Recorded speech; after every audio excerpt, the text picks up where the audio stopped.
Sabihin mo nang mababaw ako. Pero ang Tagaytay ay isa. Bakit? Ang Tagaytay para sa akin malapit. Pagdating mo doon parang, wow, ang lapit pero kitang-kita mo na yung Taal. Ang ganda ng lokasyon, you have different restaurants. Depende kung anong oras ka pupunta na wala masyadong tao. Kasi ang ginagawa ko, aalis ako ng bahay ng 5 a.m. Pupunta na ako doon. Ang ganda ng may konting fog yan. Tapos wala pa masyadong kotse. Medyo malamig. Tapos inom na ako ng kape. Tapos, Pangalawang maganda, I guess dahil international na din tayo, sasabi ko, Israel.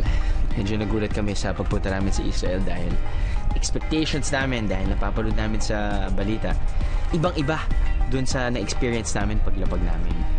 Hindi lang sa, I guess, hospitable culture ng mga tao doon. Pati na sa pagkain, napakakulay. Yung tipong nakikita ko lang to sa pelikula, nakakainis sa ganda. Ganon kaganda ang Israel. The third one, I guess babalik pa rin ako sa Batanes. Naalala ko ang paborito kong lugar na hindi pa namin na-feature sa biyahe ni Drew, pero yung napuntahan ko na just recently, ang New Zealand. New Zealand pwede kong ikumpara sa Batanes dahil bundok-bundok lang. Pwede kang rumolyo ng rumolyo. Tapos nun babangga ka sa baka. Tapos parati ko lang naalala ang aking misis. Kailangan ko ipasok to para may pogi points. Kaya naalala ko yung misis ko. Napaka-romantic. So anyway, I guess yun yung top 3 ko.